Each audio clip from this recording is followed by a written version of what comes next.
नमस्कार दोस्तों, राजस्थान भूगोल विषय की इस कक्षा में आपका हार्दिक स्वागत, अभिनंदन। हमारा टॉपिक चल रहा था राजस्थान के खनिज और इन्हीं खनिजों की श्रृंखला को आगे बढ़ाते हुए हम आज मुख्य रूप से खनिज करेंगे सीसा व जस्ता। सीसा जस्ता,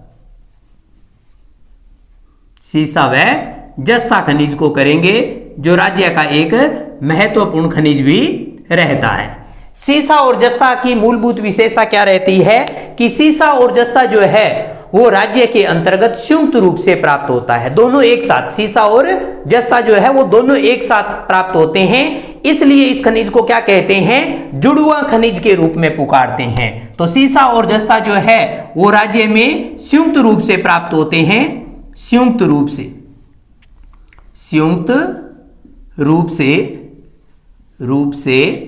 प्राप्त होते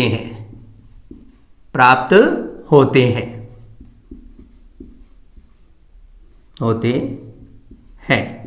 इसलिए जो है वो सीसा और जस्ता को क्या कहते हैं, जुड़वा खनिज कहते हैं, जुड़वा खनिज के नाम से पुकारते हैं। ठीक है। और सीसा और जस्ता का मुख्यतः अयस्क कौन सा रहता है, तो अयस्क लिखिए, अयस्क।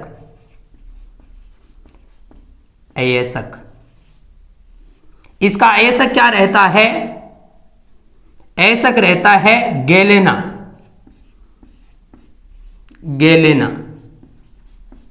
या फिर ये अयस्क के रूप में किस में प्राप्त होता है, सल्फाइटस अयस्क के रूप में प्राप्त होता है। लेकिन राज्य के अंतर्गत मुख्य रूप से किसमें प्राप्त होता है, गैलेना के रूप में, और कुछ एक स्थानों पर जो है वो सल्फाइटस के रूप में भी प्राप्त होता है। तो यानी कि सीसा और जस्ता का मुख्यतः अयस्क क्या रहता है, गैलेना या सल्फाइटस अयस्क जो है वो राज्य के अंतर्गत देखने को मिलता है। इस सीसा और जस्ता की मूलभूत विशेषता क्या है कि ये राजस्थान के अंतर्गत भारत के कुल उत्पादन का लगभग 80% जो है वो सीसा का उत्पादन कहां पर होता है, राजस्थान में, और लगभग 99% जो उत्पादन है वो किसके रूप में होता है, जस्ता के रूप में राजस्थान से प्राप्त किया जाता है। ये मूलभूत विशेषता जो है वो भारत के संदर्भ में किसकी रहती है, राजस्थान की रहती है। तो इस बात को आप नोट कीजिए, सीसा और जस्ता की जो मूलभूत विशेषता है इसमें लिखो,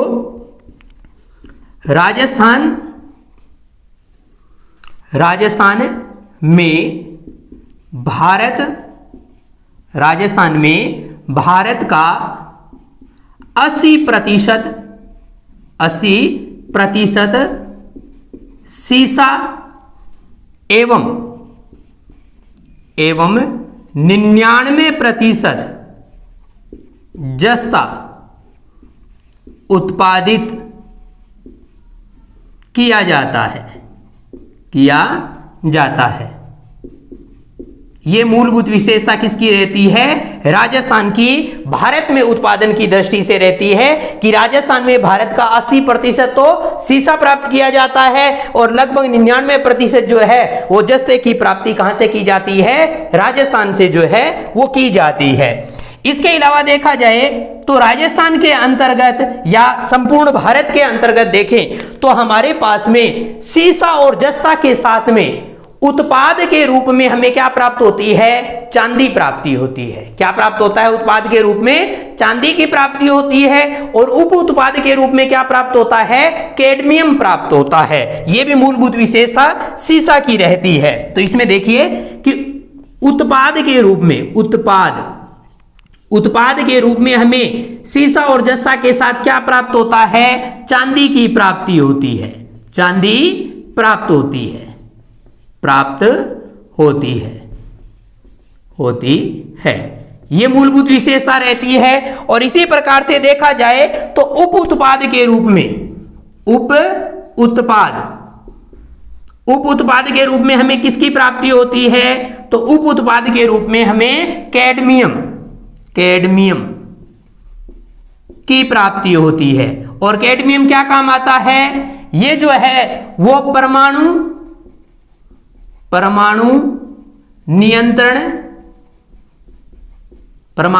नियंत्रण में नियंत्रक नियंत्रक छड़ के रूप में, छड़ के रूप में काम लिया जाता है। तो कैडमियम जो है वो उप उत्पाद के रूप में प्राप्त होता है और उत्पाद के रूप में सीसा और जस्ता के साथ चांदी की प्राप्ति होती है। और कैडमियम का प्रयोग जो है वो किसमें किया जाता है? परमाणु नियंत्रण में नियंत्रक छड़ के रूप में जो है वो कैडमियम का प्रयोग किया जाता है। ये मूलभूत विशेषता रहती है। इसके बाद में देखा जाए तो राज्य के अंतर्गत, राज्य में सीसा और जस्ता की बात करें, सीसा व जस्ता संयंत्र की बात करें, जस्ता संयंत्र, तो संयंत्र के अनुसार देखा जाए तो राज्य के अंतर्गत मूल रूप से जस्ता संयंत्र तो है, जस्ता संयंत्र है, लेकिन हमारे पास में क्या नहीं है? सीसा संयंत्र जो है वो राज्य के अंतर्गत नहीं है। अर्थात सीसा गलाने का काम जो है वो राज्य के अंतर्गत नहीं किया जाता है, लेकिन जस्ता गलाने का संयंत्र जो है वो राज्य के अंतर्गत स्थापित किया गया है। ये मूलभूत विशेषता रहती है। इसमें देखा जाए तो हमारे पास में इसके संयंत्र का जिक्र करें भी, संयंत्र कहां पर है? तो राज्य के अंतर्गत वर्तमान में 3 संयंत्र है। एक तो कौन सा है? देबारी के अंतर्गत, देबारी, और देबारी कहां पर है? उदयपुर के अंतर्गत। तो देबारी उदयपुर के अंतर्गत संयंत्र स्थापित किया गया है। दूसरा संयंत्र कहां पर है? चंदेरिया के अंतर्गत, चंदेरिया, और चंदेरिया कहां रहता है? चित्तौड़गढ़ के अंतर्गत, चित्तौड़गढ़, चित्तौड़गढ़ में है। और तीसरा संयंत्र जो है वो कौन सा है? वो है रामपुरा आगुचा में, रामपुरा आगुचा के अंतर्गत। और रामपुरा आगुचा क्षेत्र कहां पर है? ये है भीलवाड़ा के अंतर्गत, रामपुरा आगुचा क्षेत्र भीलवाड़ा। तो इन 3 स्थानों पर जो है वो राज्य के अंतर्गत सीसा और जस्ता का जो संयंत्र है वो स्थापित किया गया है, जिनके अंतर्गत हमारे पास में सीसा गलाने का संयंत्र राज्य में नहीं है, लेकिन जस्ता गलाने का संयंत्र जो है वो राज्य के अंतर्गत स्थापित किया गया है। और राज्य में कितने संयंत्र है? तो 3 संयंत्र है। सबसे पहला कौन सा था? देवारी उदयपुर में, दूसरा चंदेरिया, और तीसरा रामपुरा आगुचा क्षेत्र के अंतर्गत जो है वो इसके संयंत्र स्थापित किए गए हैं। इसके अलावा देखा जाए तो हमारे पास में सीसा और जस्ता के जो संयंत्र है वो किस कंपनी के द्वारा स्थापित किए गए हैं? ये कंपनी है हमारे पास में Hindustan zinc limited, zinc limited. तो हिंदुस्तान जिंक लिमिटेड के द्वारा जो है वो राज्य के अंतर्गत इन संयंत्रों की स्थापना की गई है। और हिंदुस्तान जिंक लिमिटेड की स्थापना जो है वो कब की गई थी? 1966 के अंतर्गत जो है वो इस कंपनी की स्थापना राज्य के अंतर्गत हुई, जिसका मुख्य कार्य क्या रहता है? सीसा और जस्ते का उत्पादन करना रहता है। तो ये मूलभूत विशेषता है। लेकिन वर्तमान में देखा जाए, वर्तमान के अंतर्गत इसकी मूलभूत विशेषता में देखा जाए तो हमारे पास एक कंपनी है, कौन सी? Messrs, messrs Styler, Styler, Starler, Starler, Starler, messrs Starler opportunity, opportunity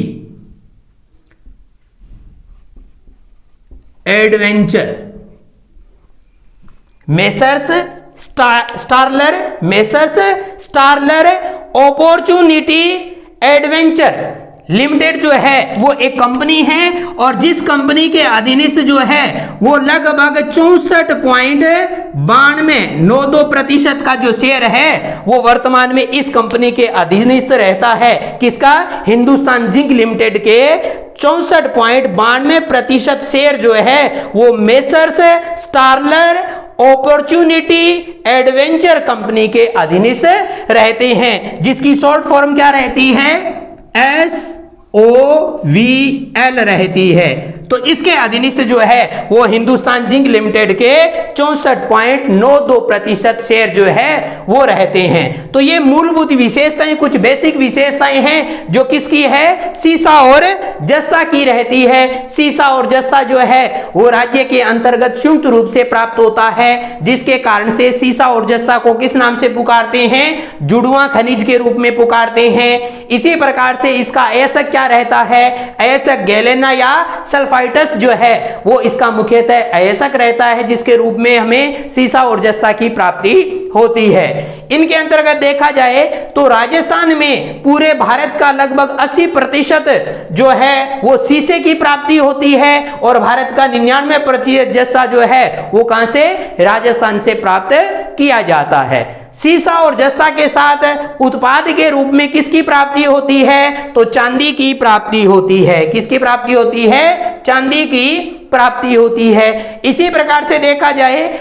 उप उत्पाद के रूप में किसकी प्राप्ति होती है, तो कैडमियम की प्राप्ति होती है, जो परमाणु नियंत्रक छड़ के रूप में जो है वो काम में लिया जाता है। तो ये उप उत्पाद के रूप में सीसा और जस्ता के साथ प्राप्त होता है। इसी प्रकार से सीसा और जस्ता संयंत्रों में देखा जाए तो राज्य के अंतर्गत जस्ते गलाने का संयंत्र तो स्थापित है, लेकिन सीसा गलाने का संयंत्र स्थापित नहीं है। राज्य में मूल रूप से देखा जाए तो 3 संयंत्र है और तीनों किसके अधीनस्थ है, हिंदुस्तान जिंक लिमिटेड के द्वारा जो है इनकी स्थापना की गई है, जिसके लगभग 64.92% शेयर जो है वो मेसर्स स्टालर कंपनी के अधीनस्थ है। और ये 3 संयंत्र कौन से हैं, एक तो है देवारी जो उदयपुर में स्थापित किया गया है, दूसरा चंदेरिया जो चित्तौड़गढ़ के अंतर्गत स्थापित किया गया है, और तीसरा है रामपुरा आगुचा जो कि कहां पर है, भीलवाड़ा के अंतर्गत स्थापित किया गया है। तो ये मूलभूत विशेषता जो है वो किसकी रहती है, सीसा व जस्ता खनिज की रहती है। अब इसी सीसा और जस्ता खनिज को आगे बढ़ाते हुए हम इनकी मुख्य जो खाने हैं उत्पादन की दृष्टि से जो राज्य के अंतर्गत महत्वपूर्ण खाने रहती हैं उनका हम अध्ययन करेंगे। किस किस जिले के अंतर्गत राज्य में सीसा व जस्ता की प्रमुख खाने पाई जाती है, जो कि हमारे पास में एग्जाम की दृष्टि से भी महत्वपूर्ण रहती है। तो आइए हम देखते हैं इनको। राजस्थान के मानचित्र के अंतर्गत भी राज्य के किस किस जिले में जो है वो सीसे और जस्ते की खाने रहती है। तो ये है हमारा राजस्थान का मानचित्र। अब इस राजस्थान के अंतर्गत देखा जाए तो हम अध्ययन किसका कर रहे हैं, सीसा और जस्ता का अध्ययन कर रहे हैं। और सीसा और जस्ता के रूप में हम सर्वप्रथम देखते हैं उदयपुर क्षेत्र। उदयपुर क्षेत्र तो राज्य के अंतर्गत उदयपुर क्षेत्र की स्थिति यहां पर रहती है। और उदयपुर क्षेत्र के अंतर्गत हम देखते हैं विस्तान कौन कौन से हैं, तो इसमें रहता है देवारी क्षेत्र। देवारी जो है वो किसके लिए महत्वपूर्ण है, सीसा और जस्ता उत्पादन के लिए महत्वपूर्ण रहता है, जिसके अंतर्गत राज्य में संयंत्र की भी स्थापना की गई है। तो मूलभूत स्थान तो कौन सा है, उदयपुर का देवारी। और सीसा और जस्ता के लिए भी प्रसिद्ध क्षेत्र कौन सा है, देवारी क्षेत्र रहता है। इसी प्रकार से अन्य कौन सा आ जाता है इसमें, मोचिया मगरा क्षेत्र। मोचिया मगरा क्षेत्र है। और मोचिया मगरा क्षेत्र का संबंध भी कहां से रहता है, उदयपुर क्षेत्र से रहता है। इसी कड़ी के अंतर्गत आ जाता है जावरमाला पहाड़ी क्षेत्र। जावरमाला पहाड़ी क्षेत्र जो है उसका संबंध भी उदयपुर से। और फिर इसके बाद आ जाता है बरोड़ मगरा। तो बरोड़ मगरा क्षेत्र का संबंध भी कहां से रहता है, उदयपुर से। तो ये राज्य के अंतर्गत उदयपुर के वो स्थान हैं जहां से क्या उत्पादन किया जाता है, सीसा और जस्ता का उत्पादन किया जाता है, जिनके अंतर्गत महत्वपूर्ण खान तो कौन सी है, देवारी की। लेकिन अब वर्तमान में देवारी खान की गहराई अधिकतम है, जिसके कारण से उत्पादन प्राप्त करना जो है वो पहले की अपेक्षा थोड़ा कम हो गया है। लेकिन अब वर्तमान में इस क्षेत्र की जो महत्वपूर्ण खान रहती है वो कौन सी रहती है, मोचिया मगरा खान रहती है। तो मोचिया मगरा खान का संबंध उदयपुर क्षेत्र से रहता है। और उदयपुर क्षेत्र का यह स्थान किसके लिए प्रसिद्ध है, सीसा और जस्ता उत्पादन के लिए प्रसिद्ध रहता है। तो यह मूलभूत विशेषता रहती है। नेक्स्ट स्थान आ जाता है, यहां पर है हमारे पास में एक स्थान है भीलवाड़ा। कौन सा क्षेत्र आ जाएगा, भीलवाड़ा क्षेत्र आ जाएगा। तो भीलवाड़ा क्षेत्र की मूलभूत विशेषताओं को हम ऊपर लिख देते हैं यहां पर भीलवाड़ा। तो भीलवाड़ा के अंतर्गत स्थान कौन सा रहता है? रामपुरा आगूचा क्षेत्र, रामपुरा आगूचा क्षेत्र है, जिसके अंतर्गत हमें सीसा और जस्ता प्राप्त होने के संकेत प्राप्त हुए हैं और जिसके साथ ही हमने रामपुरा आगूचा क्षेत्र के अंतर्गत एक संयंत्र की स्थापना कर दी है और इस क्षेत्र से सीसा और जस्ता का उत्पादन जो है वो राज्य में प्रारंभ कर दिया गया है। तो ये एक नवीनतम भंडारों के रूप में भी प्रसिद्ध क्षेत्र है। दूसरा स्थान आ जाता है गुलाबपुरा का, गुलाबपुरा। ये क्षेत्र भी कहां का है? तो भीलवाड़ा क्षेत्र का रह जाता है। और इसके बाद में आ जाता है पूरा बनेड़ा, पूरा बनेड़ा क्षेत्र। तो पूरा बनेड़ा क्षेत्र का संबंध भी कहां से है? भीलवाड़ा से। तो राज्य के अंतर्गत भीलवाड़ा क्षेत्र के 3 स्थान, जिनमें रामपुरा आगूचा क्षेत्र, गुलाबपुरा क्षेत्र और पूरा बनेड़ा क्षेत्र रह जाता है। तो ये तीनों स्थान हमारे पास में कहां के हैं? भीलवाड़ा क्षेत्र के रहते हैं। इसके बाद में हमारे पास स्थान आ जाता है यहां पर आ जाता है राजसमंद क्षेत्र, राजसमंद क्षेत्र आ जाता है। और राजसमंद क्षेत्र के अंतर्गत अगर स्थान देखा जाए तो कौन कौन से आ जाते हैं? एक तो आ जाता है राजपुरा, राजपुरा दरीबा क्षेत्र, राजपुरा दरीबा। तो राजपुरा दरीबा क्षेत्र आ गया। दूसरा आ जाता है इसमें मोखमपुर, मोखमपुर क्षेत्र। और तीसरा आ जाता है सिंदेरिया, सिंदेसर आ जाता है। तो राजपुरा दरीबा, मोखमपुर और सिंदेसर, इन क्षेत्रों का संबंध जो है वो राज्य में किससे रहता है? राजसमंद क्षेत्र से रहता है। तो महत्वपूर्ण उदयपुर है। वर्तमान में जहां संयंत्र की स्थापना की गई है वो भीलवाड़ा क्षेत्र है, जिसके कारण से रामपुरा आगूचा, गुलाबपुरा और पूर्वनेड़ा क्षेत्र फेमस हो जाते हैं। और राजसमंद से भी हमें जो है वो इसके प्रमाण प्राप्त हुए हैं, जिनमें महत्वपूर्ण तो कौन सा रहता है? राजपुरा दरीबा क्षेत्र रहता है। इसके अलावा मोखमपुर और सिंदेसर क्षेत्र जो है वो सीसा जस्ता के लिए महत्वपूर्ण स्थानों के अंतर्गत वर्तमान में गिने जाते हैं। तो ये विशेषता रहती है।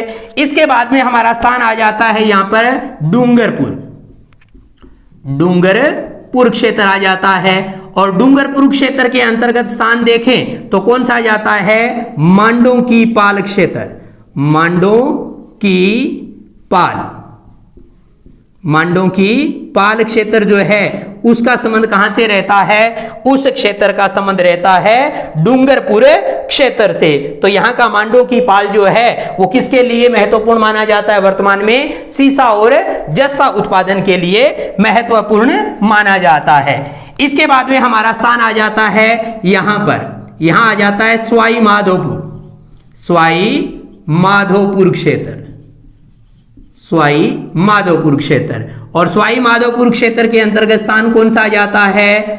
चौथ का बरवाड़ा, चौथ का बरवाड़ा क्षेत्र, जो कि एक महत्वपूर्ण उत्पादन क्षेत्र रहता है, जहां से किसका उत्पादन होता है? सीसा और जस्ता का उत्पादन होता है। तो सवाई माधोपुर का कौन सा क्षेत्र फेमस है? चौथ का बरवाड़ा क्षेत्र फेमस रहता है। फिर इधर ही दिशा के अंतर्गत रहता है अलवर जिला, अलवर जिला।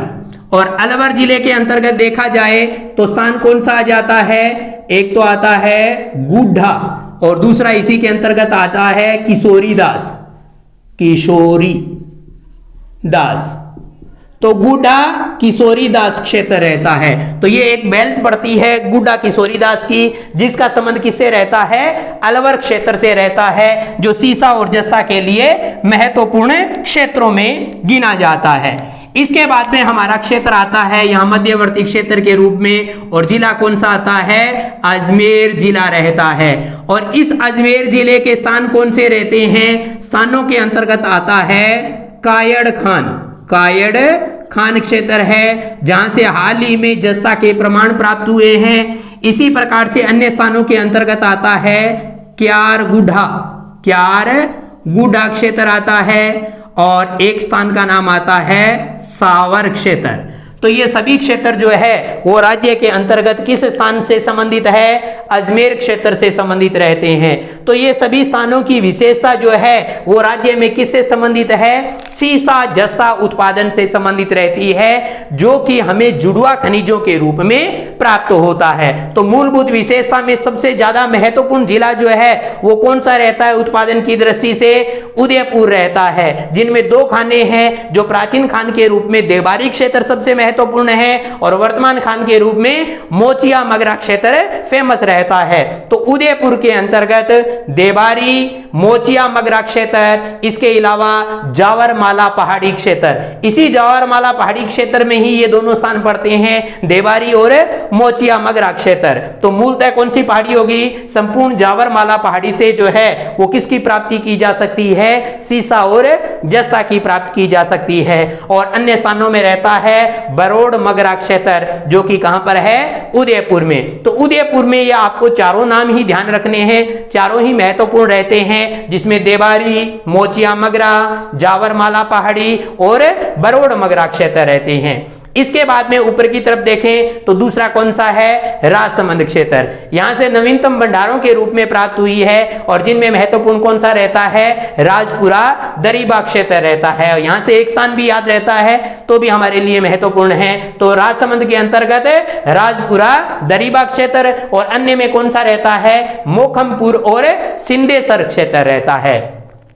इसके बाद में आता है भीलवाड़ा जिला, और भीलवाड़ा जिले के अंतर्गत वर्तमान के अंतर आपने जस्ता और सीसा गलाने का जो सेंटर है उसकी स्थापना कर रखी है और वहां से उत्पादन भी प्रारंभ हो गया है। इसलिए उदयपुर के बाद में अगर कोई दूसरा स्थान सबसे महत्वपूर्ण रहता है तो वो दूसरा स्थान कौन सा है? भीलवाड़ा सबसे महत्वपूर्ण रहता है सीसा और जस्ता उत्पादन के लिए, जिसके अंतर्गत स्थान कौन सा? एक तो आ गया रामपुरा आगूचा क्षेत्र, जो इसके अंतर्गत महत्वपूर्ण क्षेत्रों में जाता है, और अन्य में आता है गुलाबपुरा और पूरा बनेड़ा क्षेत्र आता है। तो भीलवाड़ा में रामपुरा आगूचा और दूसरा गुलाबपुरा और तीसरा पूरा बनेड़ा क्षेत्र रहता है, जो भीलवाड़ा के अति महत्वपूर्ण स्थान रहते हैं। तो उदयपुर और भीलवाड़ा के आपको सभी स्थान याद रखने हैं सीसा और जस्ता उत्पादन के लिए, इनको कभी नहीं भूलना है आपको, जो दोनों ही एग्जाम की दृष्टि से अति महत्वपूर्ण रहते हैं। इसके बाद में हमारे पास में रहता है डूंगरपुर क्षेत्र, और डूंगरपुर क्षेत्र से भी हाल ही में हमें सीसा और जस्ता के प्रमाण प्राप्त हुए हैं। तो आगे इसमें से जो है वो सर्वाधिक संभावना रहती है सीसा और जस्ता उत्पादन की, इसलिए यह महत्वपूर्ण रहता है। मांडों की पाल क्षेत्र, जो कि कहां पर है? डूंगरपुर जिले के अंतर्गत है। इसके बाद में इन क्षेत्रों में अगर देखा जाए तो सवाई माधोपुर क्षेत्र का चौथा बरवाड़ा क्षेत्र सीसा और जस्ता उत्पादन के लिए महत्वपूर्ण रहता है। तो पहला उदयपुर क्षेत्र, दूसरा भीलवाड़ा क्षेत्र और तीसरा सवाई माधोपुर क्षेत्र जो है वो सीसा जस्ता उत्पादन में फेमस रहता है। और सीसा जस्ता उत्पादन के अंतर्गत सवाई माधोपुर का कौन सा स्थान है? चौथा बरवाड़ा क्षेत्र आपको ध्यान में रखना है। और इसके बाद में अजमेर में है कायड़ खान, क्यारगुडा और सावर, इनसे हमें जो है वो इन खनिजों की प्राप्ति की संभावनाएं प्राप्त हुई है। इसके अलावा अलवर से गुडा किशोरीदास है, यहां से भी सीसा और जस्ता उत्पादन की संभावनाएं जो है वो हमें प्राप्त हुई है। तो ये कुछ एक क्षेत्र हैं जो किससे संबंधित है? सीसा और जस्ता खानों से संबंधित रहते हैं, खनिज से संबंधित रहते हैं, जो आपको ध्यान में रखने हैं। तो ये मूलभूत विशेषता किसकी रहती है? सीसा और जस्ता खनिज की रहती है। इसी कड़ी के अंतर्गत हम नेक्स्ट खनिज करेंगे और वो खनिज कौन सा रहेगा? टंगस्टन रहेगा। कौन सा रहेगा? टंगस्टन। टंगस्टन भी अपने आप में जो है राज्य का एक महत्वपूर्ण खनिज रहता है, जिसको अगर जिलों के रूप में उसका विस्तार देखें तो टंगस्टन का उत्पादन जो है वो राज्य के अंतर्गत मात्र नागौर क्षेत्र से प्राप्त किया जाता है। और नागौर का एक फेमस स्थान है डेगाना भाकरी क्षेत्र, तो वहां से ही राज्य के अंतर्गत मात्र टंगस्टन का उत्पादन होता है। तो नेक्स्ट हमारा खनिज रहता है टंगस्टन। तो टंगस्टन को ध्यान में रखना है। टंगस्टन जो है वो हमें एक अयस्क के रूप में प्राप्त होता है, और अयस्क कौन सा है? वुल्फ्रेमाइट। वुल्फ्रेमाइट अयस्क के रूप में प्राप्त होता है। और दूसरा इसका अयस्क रहता है वो है सिलाइट के रूप में। तो हमारे पास वुल्फ्रेमाइट या सिलाइट के रूप में, ऐसक के रूप में किसकी प्राप्ति होती है? टंगस्टन की। तो यहां मैं लिख देता हूं ये ऐसक है, तो इसका ऐसक क्या रहता है? वुल्फ्रेमाइट रहता है। और राज्य के अंतर्गत वुल्फ्रेमाइट जो ऐसक के रूप में किसकी प्राप्ति होती है? टंगस्टन की प्राप्ति होती है। ये टंगस्टन जो है वो राज्य के अंतर्गत मूल रूप से किसके अंतर्गत प्रयोग में लिया जाता है, किसके लिए महत्वपूर्ण है? तो ये रहता है हमारे पास रक्षा विभाग के लिए, रक्षा विभाग के लिए महत्वपूर्ण रहता है। इसके अलावा ये विभाग जो है वो जेट इंजन जो होते हैं उनके अंतर्गत इस खनिज का जो है वो महत्वपूर्ण प्रयोग में लेता है। और इसके अलावा देखा जाए तो एडिशन का जो बल्ब था, एडिशन बल्ब जो है उसके अंतर्गत, एडिशन बल्ब का जो फिलामेंट होता है, फिलामेंट होता है, उसका निर्माण भी जो है वो किससे होता है? टंगस्टन से होता है। तो ये मूलभूत विशेषता हमारे पास में किसकी रहती है? टंगस्टन की। आपसे ऐसक पूछा जाए तो ऐसक क्या रहता है? वुल्फ्रेमाइट रहता है। और ये प्रयोग में किस में लिया जाता है? तो रक्षा विभाग के द्वारा प्रयोग में लिया जाता है। बल्ब के फिलामेंट के रूप में इसका प्रयोग किया जाता है। और जेट इंजन बनाने के अंतर्गत जो है वो टंगस्टन की महती भूमिका रहती है। तो ये विशेषताएं हमारे पास में किसकी रहती है? टंगस्टन खनिज की रहती है। अब इसी खनिज के जो है वो हमें क्षेत्रों को ध्यान में रखना है। वैसे तो खनिजों में देखा जाए तो टंगस्टन जो उत्पादन है वो मात्र एक ही जिले में है, लेकिन कुछ एक ऐसे स्थान हैं जहां से भी हमें टंगस्टन की प्राप्ति की संभावनाएं रहती है। तो उन स्थानों को भी जो है वो हम इसी टॉपिक के साथ में जो है वो करेंगे। तो वो देखिए हमारे पास में कौन कौन से क्षेत्र हैं जहां से मूल रूप से टंगस्टन की प्राप्ति होती है। तो इनके अंतर्गत जो है वो महत्वपूर्ण स्थान कौन सा रहता है? नागौर जिले का रहता है। तो यहां पर कौन सा जिला आता है? नागौर जिला आता है, नागौर जिला। और नागौर जिले के अंतर्गत देखा जाए तो पहाड़ियां कौन सी रहती है इसकी? रेव पहाड़ी क्षेत्र है, रेव पहाड़ी क्षेत्र है। ये रेव पहाड़ी क्षेत्र जो है वो किसके अंतर्गत पड़ता है? ये पड़ता है डेगाना भाकरी क्षेत्र में, डेगाना भाकरी क्षेत्र के अंतर्गत, जो कि एक खान के रूप में बहुत महत्वपूर्ण है। इसके अलावा देखा जाए तो रेवत क्षेत्र रहता है। रेवत के अलावा देखा जाए तो स्थान आ जाता है सेवरिया क्षेत्र। और एक स्थान का नाम आ जाता है बीजाथल क्षेत्र। ये सभी क्षेत्र जो है वो राज्य के अंतर्गत किस खनिज हेतु प्रसिद्ध है? टंगस्टन खनिज हेतु प्रसिद्ध है। राज्य में केवल मात्र टंगस्टन का उत्पादन कहां से होता है? वर्तमान में नागौर से होता है। और नागौर की महत्वपूर्ण खान कौन सी रहती है? डेगाना भाकरी खान रहती है, जो कि रेव पहाड़ी क्षेत्र में महत्वपूर्ण खानों के रूप में पाई जाती है। इसके अलावा देखें तो रेवत खान आ गई, सेवरिया आ गई और बीजातल क्षेत्र आ गया, जो कि नागौर क्षेत्र के महत्वपूर्ण टंगस्टन उत्पादक क्षेत्र रहते हैं। इसके बाद में टंगस्टन के लिए स्थानों के रूप में अगर देखें तो किसका नंबर आता है? अजमेर क्षेत्र का आता है। और अजमेर के अंतर्गत स्थान कौन सा है? लादेरा क्षेत्र आता है, लादेरा शाकुण क्षेत्र। तो अजमेर से हमें जो है वो कहां से इसकी प्राप्ति की संभावना प्राप्त हो रही है? तो अजमेर का लादेरा साकुण है, जहां से हमें टंगस्टन उत्पादन के प्रमाण प्राप्त होते हैं। इसके अलावा देखा जाए तो महत्वपूर्ण स्थानों के अंतर्गत आता है सिरोही जिला, और सिरोही जिला जो है वो टंगस्टन के लिए वर्तमान में एक महत्वपूर्ण जिले के रूप में उभर रहा है। और इसके अंतर्गत कौन सा क्षेत्र महत्वपूर्ण आता है? एक तो आता है आबू क्षेत्र। आबू के अलावा देखें तो रेवदर क्षेत्र आता है। रेवदर के अलावा जो महत्वपूर्ण रहता है वो है वाल्दा क्षेत्र। वाल्दा के अलावा है खेरा उपरला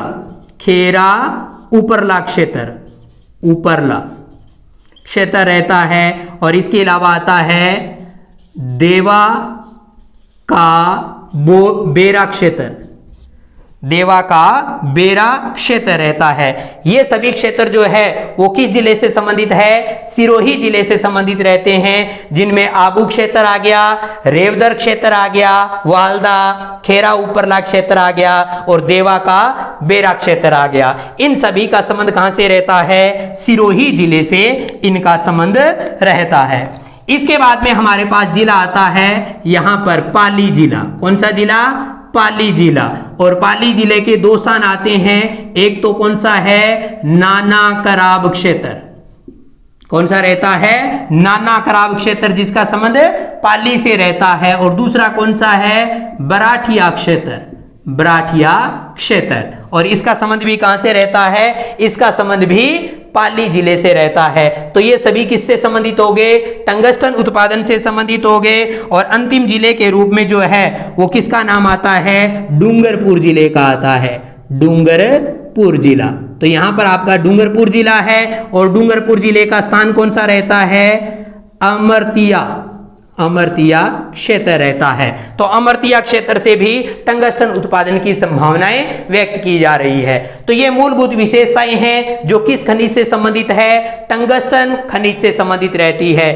टंगस्टन खनिज जो है वो वुल्फ्रेमाइट अयस्क के रूप में प्राप्त होता है। टंगस्टन का उत्पादन जो है वो राज्य में केवल मात्र कहां से होता है? नागौर क्षेत्र से होता है। और नागौर के ये सभी क्षेत्र जो है वो टंगस्टन उत्पादन के लिए महत्वपूर्ण रहते हैं, जिनमें सबसे महत्वपूर्ण क्षेत्र कौन सा है? रेव पहाड़ी क्षेत्र, जिसका स्थान या जिसकी खान कौन सी है? डेगाना भाखरी क्षेत्र। तो डेगाना भाखरी जो है वो टंगस्टन उत्पादन के लिए सबसे महत्वपूर्ण और इंपॉर्टेंट रहता है।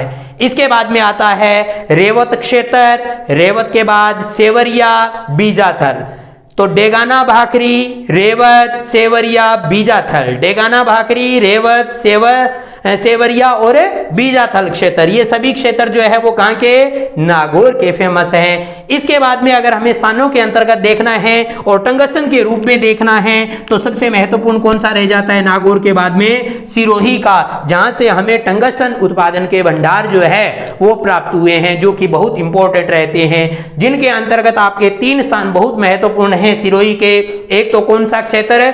आबू क्षेत्र, दूसरा रेवदर और तीसरा वालदा। इन तीनों का संबंध कहां से है? सिरोही से, जो सिरोही क्षेत्र में टंगस्टन के लिए महत्वपूर्ण क्षेत्र के रूप में उभर रहे हैं। तो सिरोही के हमें 5 स्थानों के नाम ध्यान रखने हैं और 5 में 3 ये जो है वो महत्वपूर्ण है, जिनको आपको अवश्य रूप से ध्यान रखना है। वो कौन से हैं? आबू, रेवदर और वालदा। और संपूर्ण देखे सिरोही के अंतर्गत तो कौन से आ जाएंगे?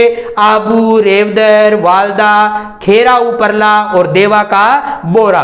तो आबू, रेवदर, वालदा, खेरा उपरला और देवा का बोरा क्षेत्र का संबंध कहां से रहता है? सिरोही जिले से संबंध रहता है। इसके अलावा देखें तो पाली से जो है वो हमें टंगस्टन प्राप्त होने की संभावनाएं व्यक्त की है, वो है क्षेत्र नाना कराब। तो पाली का एक ही क्षेत्र काफी रहेगा हमारे पास, वो कौन सा है? नाना कराब क्षेत्र है। और दूसरा कौन सा है? बराठिया क्षेत्र है, जो पाली का है और टंगस्टन के लिए माना जाता है। इसके बाद में आता है अजमेर, और अजमेर का भी एक महत्वपूर्ण स्थान है लादेरा साकुण। कौन सा? लादेरा साकुण, जो किसके लिए महत्वपूर्ण है? टंगस्टन के लिए महत्वपूर्ण रहता है। तो ये थे हमारे पास में हमारे खनिजों के अंतर्गत जो आज की क्लास में हमने खनिज पढ़े हैं। और इन खनिजों के अंतर्गत हमने पहला खनिज कौन सा किया? सीसा और जस्ता खनिज को किया, जो एक बहुत ही महत्वपूर्ण रहता है। और दूसरा हमारे पास में क्या था? टंगस्टन है। तो टंगस्टन जो है, जो अभी हमने हाल ही में किया, तो दोनों खनिजों को आपको महत्वपूर्ण ढंग से याद रखना है। तो यह था हमारे पास में राजस्थान के खनिज और खनिजों की श्रृंखला को बढ़ाते हुए नेक्स्ट कक्षा में फिर हमारी मुलाकात होती है। तब तक के लिए धन्यवाद। Thank you. जय हिंद।